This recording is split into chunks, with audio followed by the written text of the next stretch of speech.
Olá, eu sou a Leca Rocha, atriz, e interpreto o seu caso virtual de relacionamento bizarro aqui. Bora usar o nome da seguidora maratonista do canal. Hannah, idade 24 anos, vendedora. Eu fui num evento de dorama, sim, pra quê? Pra caçar o meu dorama, né? Sabe esses eventos de rua que fala sobre a Coreia e essas coisas e tal? Você chega lá, não tem ninguém prestando atenção na decoração, na comida, na história que tá sendo contada, no videozinho que tá passando, no showzinho que tá tendo. É meia dúzia de casais curtindo e o resto da mulherada atrás dos coreanos ou de alguém de olho puxado que tiver lá, que der pra se enrolar e pra rolar um lance ou um romance. Eu não vou ficar mentindo aqui pra vocês. Eu fui lá atrás de um. Foi a primeira vez, né? E aí, gente, eu nunca tinha visto nada parecido. Parece uma Black Friday. Sabe quando na Black Friday, tipo assim, tá tudo, sei lá, mais do que a metade do preço e aí tem, igual acontece nos Estados Unidos, fica 489 pessoas para fora da porta. E aí quando abre a porta da loja, sai um em cima do outro, derrubando um em cima do outro para conseguir pegar o produto. Então, a diferença é que é um coreano, um asiático, vamos dizer assim, né? No meio e um monte de mulher em volta tentando ver quem vai conseguir acessar o da vez. Tudo por um Asian Love, não é mesmo? Eu escolhi quem ia ser o meu sem saber, sem ele saber que ele seria, entendeu?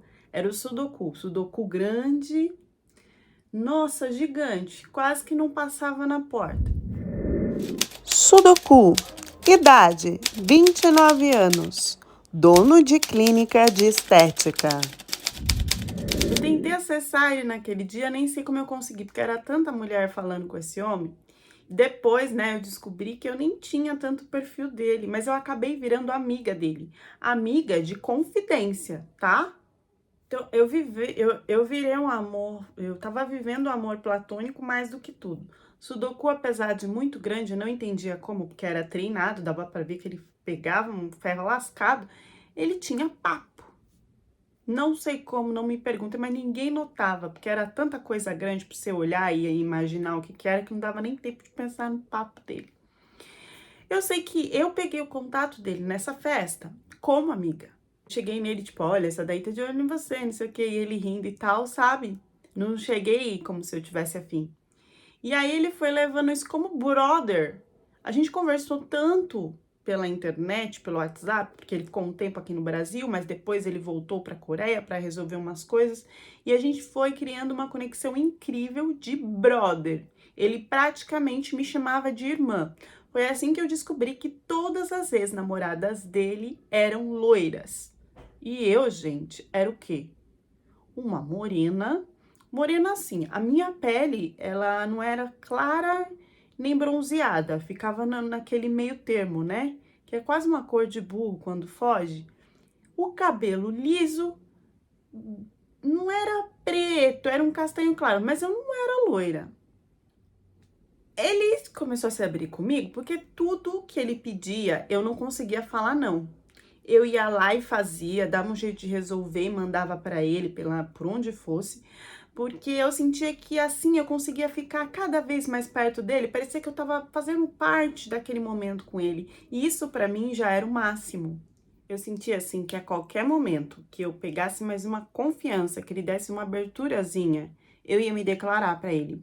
Porque ele ria comigo, ele falava que eu tava linda. Às vezes, na chamada de vídeo, eu percebia que tinha uma troca de olhar e que ele disfarçava, e eu não entendia por que que ele disfarçava, talvez por respeito de me ver só como amiga. Eu lembro uma vez que eu fui num baile de formatura e ele ia comigo, mas aí aconteceu algumas coisas lá e ele não pôde ir. E ele falou assim: Nossa, eu tô muito triste que eu não vou conseguir ir. A mãe dele tava com algum problema com a avó que tava doente, ele que tinha que levar, não tinha outra pessoa. E aí, gente, ele falou assim: Será que eu posso te ver na chamada de vídeo só pra ver o quão bonita você tá? E Ele podia ver nos vídeos, nas fotos depois. Tava ele, a mãe dele e a avó aqui no Brasil ainda, tá? Depois eles voltaram pra Coreia. Mas ainda no Brasil. Eu falei, tá. E eu me achei nessa hora, né? Quando eu liguei a chamada de vídeo, gente, ele ficou... Ele olhou assim, que o queixo dele ia caindo, caindo, caindo. O olhinho ia fechando, fechando. E aí ele falou assim, você tá maravilhosa. Cuidado com quem chegar perto de você pra eu não ficar bravo. Gente, ele nunca tinha dado nenhuma indireta do tipo. Quando ele deu essa indireta toda, eu falei, meu Deus, eu preciso parar em algum momento e também dar um empurrãozinho, porque eu acho que ele tá com ciúme, mas porque eu acho que ele tá com vergonha de tentar alguma coisa e eu tô querendo e ele também tá querendo e como é que vai ficar isso? E aí quando eu criei mesmo essa força de ir falar com ele, veio esse negócio dele ter que voltar um tempo pra Coreia com a mãe dele, com a avó. Foi horrível.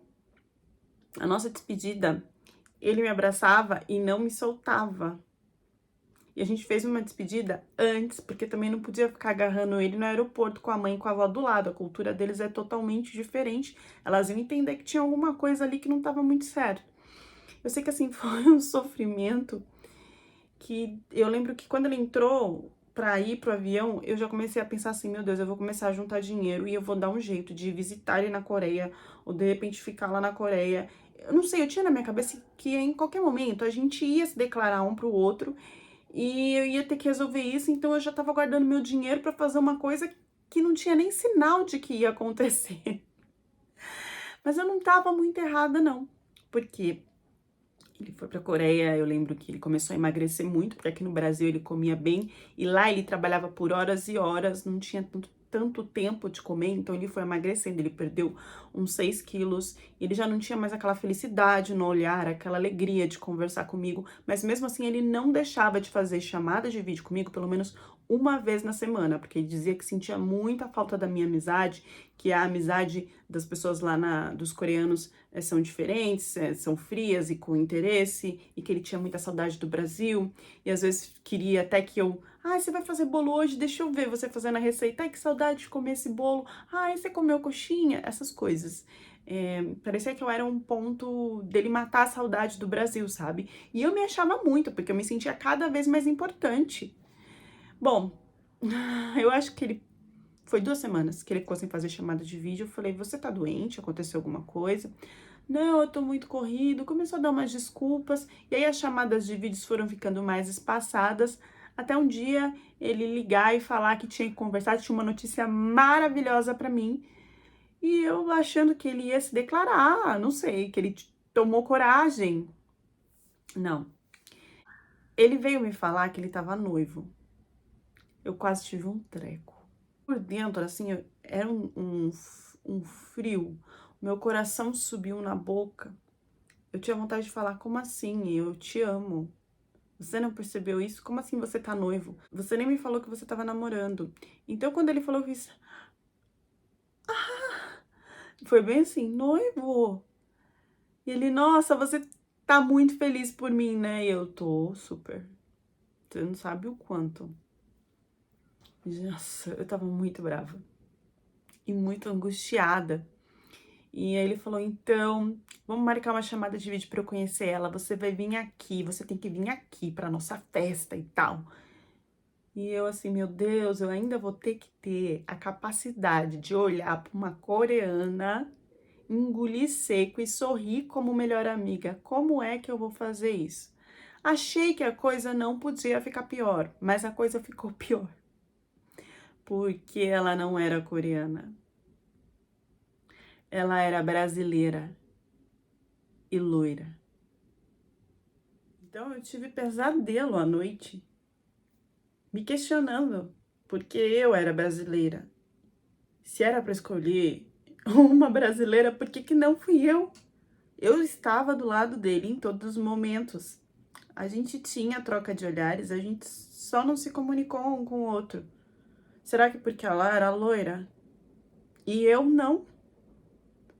E começou essas neuras absurdas que eu estou falando para vocês. Passou coisas muito piores que essas na minha cabeça. E eu não conseguia fugir, sabe? O único modo que eu consegui fugir foi me distanciando dele, porque eu já não conseguia mais responder, eu já não conseguia mais dar atenção, eu não queria ir nessa festa, eu não queria ir no casamento, eu não queria ir em nada, então eu fui diminuindo as respostas. E óbvio, ele, para noivar, para casar, também já não foi me mandando tanta resposta, tanta mensagem. E aí tem um buraco, um vácuo na nossa história, que se inicia no noivado dele até o casamento dele começar a ficar ruim, que foi quando ele voltou a me mandar mensagem. Eu vi a notificação, né, de que ele tinha me mandado mensagem e eu não queria abrir porque foi muito difícil para mim me distanciar dele. Eu sonhava com ele, eu sentia o cheiro, era obsessivo mesmo. Cheguei a ver se não tinha alguma coisa de vida passada, se tinha alguma coisa espiritual, porque era uma coisa muito forte. Ai, que raiva! E pra vocês terem ideia, não era uma coisa assim, ai. Aí eu entendi que não era uma coisa assim, ai, eu quero um coreano. Porque eu não tinha vontade de procurar nenhum outro, de conversar com nenhum outro, ninguém mais me interessava. Pra mim, eu ia morrer sozinha. Ele me mandou uma mensagem assim, ó. Olha como eu não tava pensando sozinha, não tava iludida. Mandou assim, saudades. E aí eu mandei, tá tudo bem? E ele, não posso falar agora. Ele veio me contar que ele ainda não conseguia me contar porque ele estava com muita vergonha do que tinha acontecido. Eu assimilei que só poderia ser com a esposa, mas eu não questionei, eu fiquei quietinha.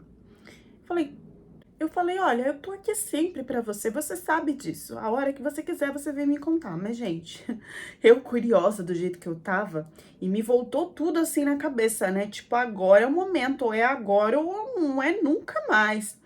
Comecei a procurar coisa dessa menina aí, o Instagram, e foto, e nome e tal. Eu achei um site. Tem um site de busca que você coloca a foto da pessoa, e aonde a foto dessa pessoa está, você encontra. E eu coloquei a foto dessa menina. E aí eu encontrei um site de garota de pro. E tava as fotos dela lá. Eu não conseguia identificar se esse site podia ser acessado na Coreia ou não. Mas aí eu fiquei desesperada para mostrar para ele, porque seria uma coisa a mais para já acabar logo com a situação de alguma coisa ruim que já tava rolando lá e ele queria compartilhar comigo. Só que como que eu ia fazer isso? E aí eu falei, bom, eu vou mostrar. Printei tudo, mandei pra ele, falei, olha, eu sei que não é um bom momento, mas você precisa ver isso aqui, você tá sabendo disso aqui? E aí ele mandou assim, eu tô. É isso que tá me deixando mal. Eu estou iniciando a separação com a minha esposa, porque isso ela viveu antes de casar comigo, mas ela não me contou. E eu jamais casaria com uma mulher que fez isso em algum momento na vida. Não existe. E eu não tenho ninguém aqui para desabafar, porque aqui as pessoas acham que eu sou homem, que eu tenho que levar, engolir tudo a seco e resolver. Só que eu também tenho os meus sentimentos e eu tô muito mal. E a primeira pessoa que me veio na cabeça foi você, porque você sempre foi a mulher da minha vida. Mas eu tinha dúvidas, e eu acabei escolhendo ela pelo físico. A única coisa que diferenciava vocês duas, eu achava ela mais bonita. Esquecendo da beleza interior que você sempre apresentou pra mim, me apoiando em tudo. Eu também te acho linda. Mas querendo ou não, ela era uma loira, né? Um padrão. Ele começou a soltar tudo na minha cara. E ele chorava, gente, copiosamente, como um bebê. Porque ele dizia que ele não podia chorar. Se alguém escutasse no banheiro ele chorando da família, já ia ter algum esporro. Ele tinha que ser homem e resolver tudo friamente. Então ele começou a me ligar para chorar. E eu voltei a ser aquela amiga que apoiou ele em tudo desse divórcio, porque ela quis praticamente todo o dinheiro dele. E aí ele começou a ter que trabalhar muito mais porque ele tinha que pagar, ele tinha que se reconstruir e não queria voltar para casa dos pais. Foi uma loucura que eu acompanhei de longe, mas eu tinha o dinheiro também para ir para a Coreia para ficar com ele. E eu achei que nesse momento eu devia me declarar, e foi isso que eu fiz. Eu me declarei para ele. Falei, se você quiser, eu tenho dinheiro para ir para a Coreia. Eu juntei o tempo que você falou que ia, porque eu achei que um dia a gente ia ficar juntos, mas quando você falou que casou, gente, foi tão emocionante, foi tão bonita, assim, a reviravolta dessa história. E eu fui para ficar com ele. Ele não tinha condições no momento, ele estava no meio de uma separação turbulenta, que a mulher ia até as calças, se ela podia pegar dele, ela ia pegar. Assim ele disse, né? Então eu arquei com os custos e fui para lá para apoiar ele mais de perto e para a gente começar uma vida de casal. Depois do tempo do divórcio, de tudo, aí sim, eu fui para morar com ele, para ser a esposa dele. Só que assim, eu esperei por esse conto de fadas por anos. E eu acabei entrando em um pesadelo que foi crescendo de gotinha em gotinha, dia por dia, que eu ficava com o Sudoku. O Sudoku era um... Porque a primeira coisa que ele começou a soltar assim é que eu ficaria muito mais bonita de loira. Ele falava assim, nossa, você é muito bonita, meu amor, mas você ficaria mais bonita ainda loira. E eu sabia do passado dele de loiras. Isso me incomodava, não era um elogio. Era quase que assim, você tá meio bonita. Dá pra ficar 100% aí pra mim? Então, o que que eu fiz, gente? Eu tingi meu cabelo de loiro, lógico. Virou um negócio de palha, assim, porque não tinha textura pra ficar liso loiro. Mas eu fiz ficar. Para manter esse loiro, eu tinha que morar no salão. E ele fazia questão que eu morasse lá, porque assim que aparecer loira, era assim, Deus no céu e eu na terra. Ele ficou mais apaixonado ainda. Tinha outra questão que ele e a família dele tinha essas clínicas para essas coisas de estética, né? Ele e a família tinham essas clínicas que é como é clínica de estética, de beleza e de cirurgia, que você podia fazer tudo. Eu sempre fui muito riponga. Só que ele gostava dessa coisa. Então, o que que ele fazia? Ele me dava de presente sem perguntar pra mim se eu queria fazer. Tipo, ah, vamos lá fazer a sobrancelha, vamos lá dar uma mudadinha, dar uma abaixadinha aqui. Eram coisas simples, não eram coisas invasivas, tá? Mas que pra mim não tinha necessidade de ser feito. Ah, um preenchimento, uma coisa assim. Só que o que acontece, gente, era um homem que desde o momento que eu vi, eu desejei, e era como se eu tivesse perdido ele. E a partir do momento que eu conquistei ele, ele ficava cada vez mais apaixonado com as mudanças que ele próprio fazia em mim. E eu me sentia bem com isso. Lembrando que não eram mudanças que eu tava com o rosto diferente, o nariz diferente, não, nada disso. A única coisa que mudou mesmo, foi a cor do meu cabelo. E tudo era ele que pagava, eu não precisava me importar, me preocupar com nada, que eu sempre teria lá para refazer, para melhorar. Ele precisava muito que eu fosse aquela mulher que ele desejava, nos traços, no cabelo, em tudo. E as clínicas que eram da família dele davam um resultado muito legal em mim, ou pelo menos um resultado que ele gostava bastante. Então, assim, eu não fui obrigada a fazer. Ele me dava como um carinho. Agora vem a hora que pegou, né? Que foi o seguinte. Ao mesmo tempo, cada vez ele ficava mais ciumento e mais possessivo comigo. E nisso, eu esqueci de contar para vocês um ponto importante, que o Sudoku, ele não era favorecido no hashi. O hashi dele tava mais para um palito de fósforo. Então, o que acontece? Não se fazia cócegas se ele usasse o hashi em mim na hora do vamos ver. Mas vocês não acham que eu iria casar com uma pessoa que eu não fosse satisfeita lá na hora, né? Ficasse fingindo. Não, o Sudoku, ele era mágico com a boca. Ele era muito bom no chup-chup. Então, o que ele fazia ali embaixo era uma mágica que nem precisava do hashi. Quando o hashi passava lá para satisfazer a parte dele, eu já tava vendo estrela. E aí, óbvio que eu fazia que o hashi funcionasse também, né? Para ele sentir, ver as estrelas que eu também via com o chup-chup dele. Até aí, tudo bem. Só que o Sudoku começou um belo dia a fazer o chup-chup. No que ele foi chupar, parecia que não tava mais. Sabe quando você tá com aquele saquinho do chup-chup do doce de leite? E aí acabou o doce de leite, aí você já nem... Fica uma coisa meia, né? Que você não quer mais chupar. Ele tava assim... Não tava... Não, tava... Uma coisa menor. Eu vi que ele foi...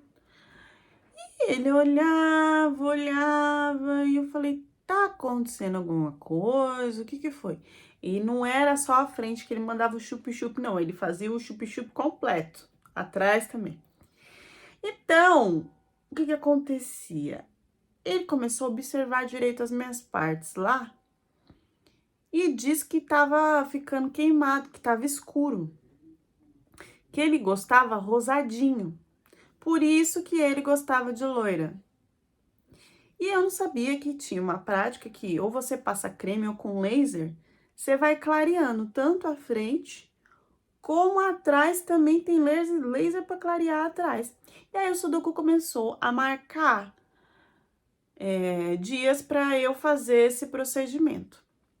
Só que não deu o resultado que ele queria de primeira, de segunda, de terceira, e que isso para ele era muito importante para ele se sentir animado para me satisfazer e para ele se satisfazer também. Senão, ele não. E nisso, gente, o Sudoku começou a me enviar para essa clínica para fazer constantemente. Eu não sei se vocês sabem, mas tem um tempo de intervalo, de recuperação. E não se dava o tempo de recuperação lá, ele já queria fazer de novo para que aquilo ficasse mais perfeito e já queria usar. Ele não queria respeitar nada, porque para ele essa coisa de estética ele conseguia resolver, porque todo mundo da família dele entendia. E eu fui aceitando passar por essa situação. Então foram várias vezes que isso foi feito e eu não sabia que depois de um tempo, por não ter ficado rosado do jeito que ele queria, ele chegou até eu pedir para maquiar algumas vezes. Ele começou, além do laser, a passar uma pomada, um creme, uma coisa que também clareava. E no atrito do laser, e com o atrito do laser, com o atrito da pomada e com o atrito do Sudoku, que não era muito, mas tava, né, naquela área sensível, de tanto que estava forçando ali, a coisa começou a ficar feia pro meu lado, porque aí eu comecei a sentir uma ardência, uma queimação, e aí ele não queria que desse intervalo nenhum, e eu falando pra ele que tava doendo, que eu tava sofrendo, mas ele fazia de um jeito assim, que eu ficava com medo de perder ele por causa disso. Era como se aos poucos eu tivesse batalhado tanto pra conquistar aquele homem, pra conquistar aquela vida perfeita que eu tinha, que eu não ia dizer não para um desejinho dele. Só que o desejinho dele estava destruindo, não, estava destruindo a minha coisa, meu periquito, a minha parte de baixo mesmo. Tava destruindo porque tava queimando, tava deteriorando, tava descascando a pele. E isso, gente, não foi uma vez, foram milhares de vezes. Além do, não sei se ele passava além do creme, se passava um tipo de coisa que era tipo ácido, alguma coisa assim. Eu sei que conforme eu dormia isso, tá, gente?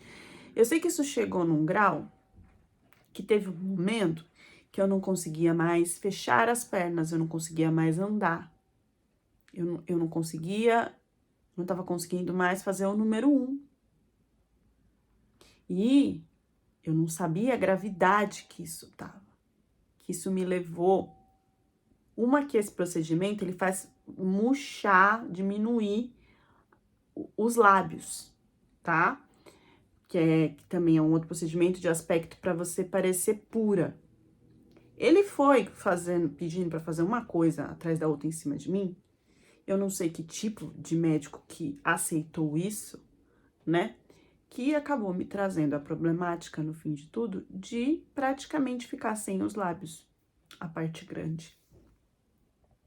Porque murchou, diminuiu, queimou, era como se tivesse para sair o pedaço.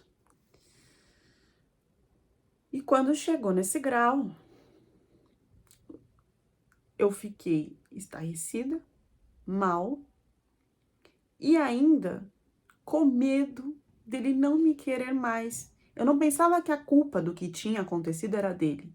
Não, eu estava preocupada dele olhar aquilo no horror que estava ficando e não querer mais ficar comigo, já que esteticamente isso era tão importante para ele. Porque ele sempre falava que eu não precisava me preocupar, que era um procedimento leve, que se desse errado, sempre tem alguma coisa para resolver. Eu fui caindo nessa aí, eu cheguei num grau que não tinha mais como resolver. Era passar por procedimentos, por cirurgia, por preenchimento, por enchimento, por reconstrução de uma coisa que não ia ficar natural e que ele queria rosadinho e acabou ficando estraçalhado, roxo, enfim. Eu tinha terror de olhar para baixo, eu não conseguia olhar para mim para baixo. Meu medo era ele querer separar de mim depois disso. E ele fez um pouco pior. Primeiro que na recuperação ele não queria chegar perto porque ele tinha nojo, ele tinha aversão. Ele pagou, né, uma pessoa para cuidar de mim, mas ele não chegava nem na porta do quarto. Nem para saber se estava tudo bem. Ele disse que só queria me ver depois que tudo tivesse reconstruído, que tivesse refeito. Só que não ia ficar natural como antes. E ele tinha na cabeça dele que a clínica que ele tinha o poder de trazer aquilo tudo de volta e até melhor. Como de uma boneca, ele dizia, como de uma bonequinha. Que não aconteceu. E eu já estava me preparando para ele pedir o divórcio. Foi quando ele soltou uma frase que ele disse que era brincadeira, mas que tinha um tom sério. E parecia que em algum momento ele ia fazer comigo. Eu muito triste, depressiva, falando que ele não tinha me ajudado. Eu fui ficando mal esse tempo e vendo que a culpa era dele sim. Era toda dele. E que eu, tava falando que não. Que eu ainda tava com medo. Então eu comecei a brigar com ele. A gente começou a discutir. Foi uma loucura. E nisso ele veio e falou: você sabe pra que você tá servindo? No momento? Nem pra fazer a não ser que tenham pessoas que tenham interesse em ver aberrações. Talvez eu te venda para você fazer como uma aberração. E aí ganhar todo o dinheiro que você fez eu investir em você. E que não valeu de nada. Porque hoje eu não tenho uma mulher exemplar, uma mulher perfeita do meu lado, que eu posso sentir orgulho de mostrar para as pessoas, que eu posso sentir orgulho quando eu vou fazer amor. Ele acabou comigo. Ele acabou comigo de um jeito que parecia mesmo que ele ia me jogar para fazer algum tipo pra esses caras que gostam de efeito, sabe? Eu fiquei com medo. Ele falou em um tom sério, parecia que ele estava buscando. E depois que eu me recuperei, né? Isso foi o que eu já tava. Isso eu já tava me recuperando assim de andar e de sair. E eu me preparei para fugir, porque ele não queria ficar comigo, ele disse que não ia ter relações comigo, e ele não me queria mais como esposa, mas ele queria me manter ali para alguma coisa que eu não estava entendendo para o que era. Me parecia que era para vender. Me parecia que ele ia, não sei. Não sei, porque ele não queria que eu saísse da casa. Ele, sabe, ele podia ter me descartado, falar tchau, vai pro Brasil, se vira, joga na rua. Não, ele não queria que eu saísse de casa. Para eu sair de casa, eu tive que arrumar uma briga. Ele veio para cima de mim para me estapear e me prender de novo no quarto, e eu fui para cima dele. Eu estapeei ele. E eu falei na cara dele sobre que ele não tinha nem metade de um pedaço de fósforo no meio das pernas. Eu tive a capacidade de falar isso para ele. De falar que ele me destruiu, ele me desfez, porque por insegurança do que o palito de fósforo dele não conseguia fazer. Eu fui pra cima dele, fui pra cima dele, igual ele foi pra cima de mim, passei por cima dele, deixei ele no chão, roxo, peguei as minhas coisas e fui embora. Fui embora pra casa de uma amiga, ele veio me ligar, pedir desculpa, não sei o que, eu falei, eu não quero desculpa, eu vou espalhar pra todo mundo, não só o que você fez comigo, como é o seu membrinho de fósforo. Eu vou fazer questão de espalhar para todo mundo. E eu contei para a família, para minha família, para os amigos, para a família dele, na Coreia. Fiz BO, fiz o que eu podia fazer, fiz o auê. Não consegui ficar muito tempo lá. Voltei para o Brasil.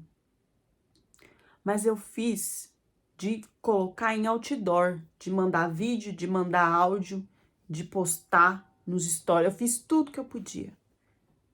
Porque eu não ia me sentir, eu não ia acabar destruída e sozinha nessa história.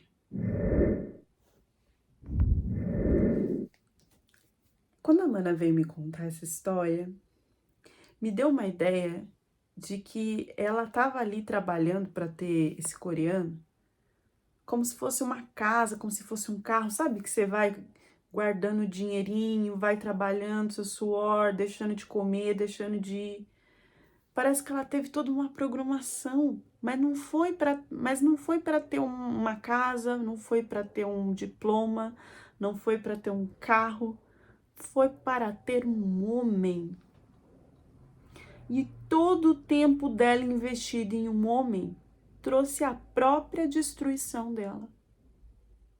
Uma perguntinha aqui que eu não quero deixar passar. A outra esposa, será que fazia mesmo programa antes? Ou foi ele que colocou no site para ela fazer? Deixem as reflexões de vocês nos comentários e até a próxima história do canal.